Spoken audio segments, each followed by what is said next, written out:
Continuing, You Can Change the World. The Christopher Approach by James Keller. The Kokomo Approach.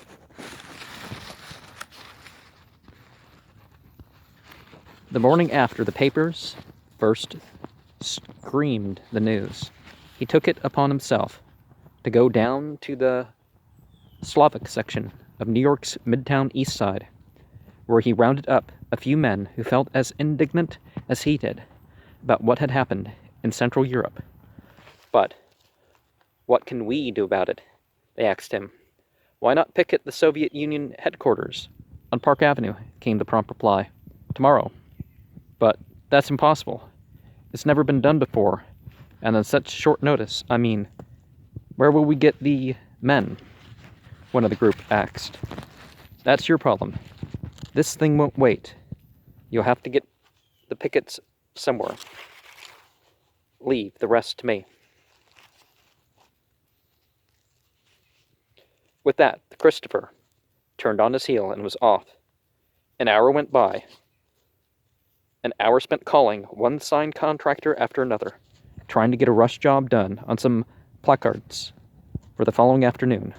On the 16th call, his persistence paid off.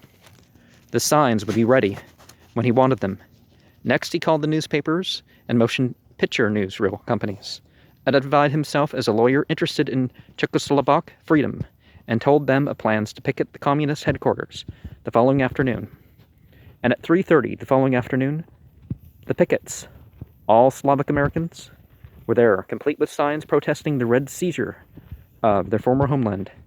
And on the scene with them were newspaper reporters and photographers from practically every major newsreel company in the city,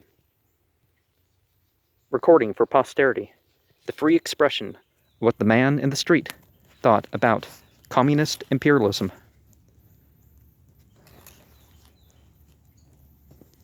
So, capitalist imperialism was, of course, what they wanted to win. Well, maybe they didn't quite understand that point, but late that afternoon and all that evening, word of the event went out to every part of this country and to different parts of the world. A few days later, newsreels followed suit. Shortly afterwards, letters and telegrams to the United States began arriving from Europe. One letter from a man in Paris to the head of a Slavic paper in New York tells better than any long discourse how the news and pictures were being received on the continent. I wonder if you realize the letter read, what seeing things like these means to us who are fighting for a free way of life over here. It gives us courage and inspiration, and most of all, hope. Thank God for those who are responsible for them. One other event, for which, in part, at least, the same young Christopher can claim credit, occurred at the UN Assembly at Lake Success. Mr. Gromyko had just made a vicious speech denouncing the United States as being responsible for much of the world's disorder and implying that we, not they, were guilty of aggression. Well, I disagree with the last part. He finished by stating that every cowboy in the country was aware of this. Every taxi driver, every doorman. I disagree with that too, even though it's gotten more, I don't think most people realize. Not long after this, Christopher helped arrange for a dozen cowboys and taxi drivers in uniform to parade outside the UN Assembly Hall, carrying signs whose general theme was, "We don't know it, Mr. Gromyko. How come?"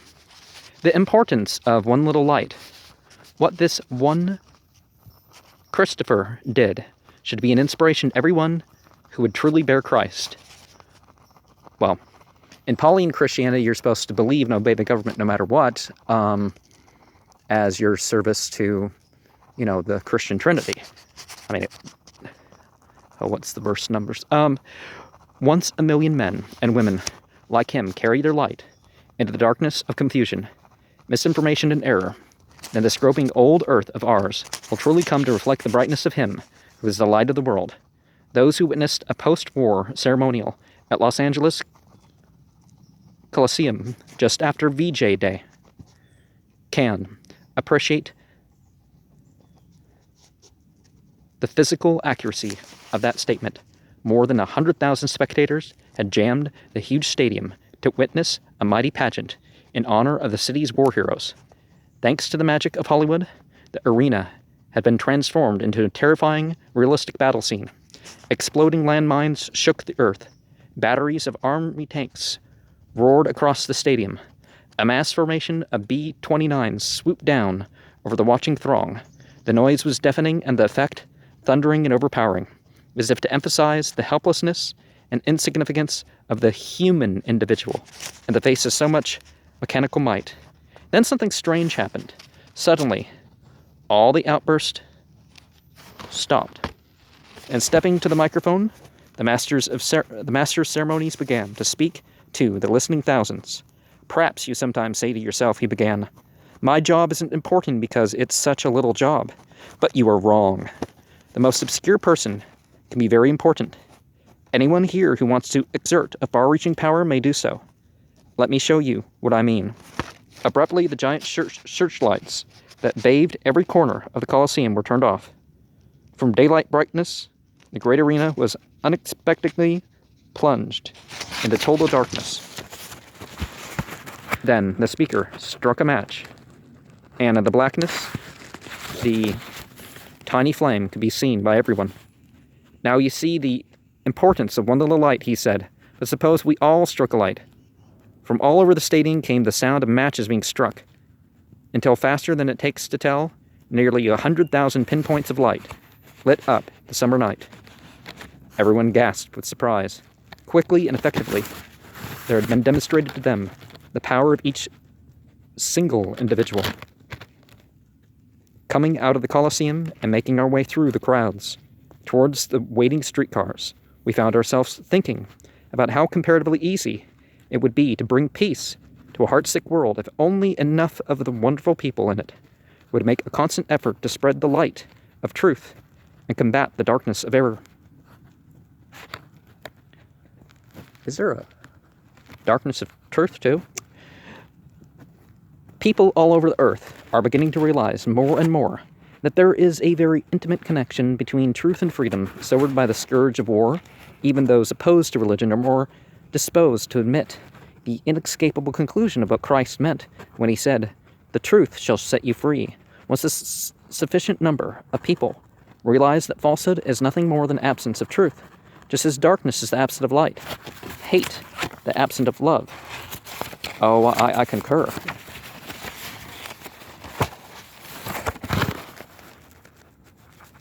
And disease, the absence of health. Very rarely. Then, there's high hope that this old world of ours will one day come to know the blessing of a real lasting peace. Anyone can help in this task. You can, I can, and naturally, the closer we are to Christ, the better Christophers we will be. Yet, yes, no one is so far away from Christ that he or she cannot share in some measure in this tremendous undertaking. And startling as that may seem, even a pagan in the darkest Africa, or a communist in the heart of America, who learns even one of Christ's truth and tries to spread that truth in the life stream of his land, is beginning to be a Christopher, whether or not he realizes it. The more he does for Christ, the closer he draws to Christ, with each truth-bearer, he will have the consolation of knowing that he can be a bearer of that true light,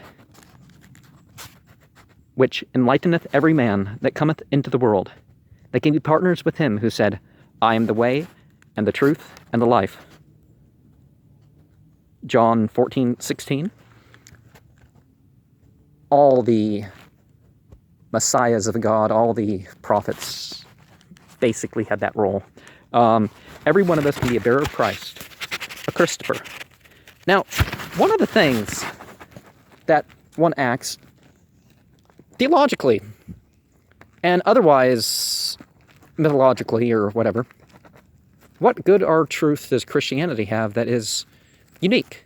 Yeah, I know it claims the vicarious atonement of Jesus, just it's translated from different terms.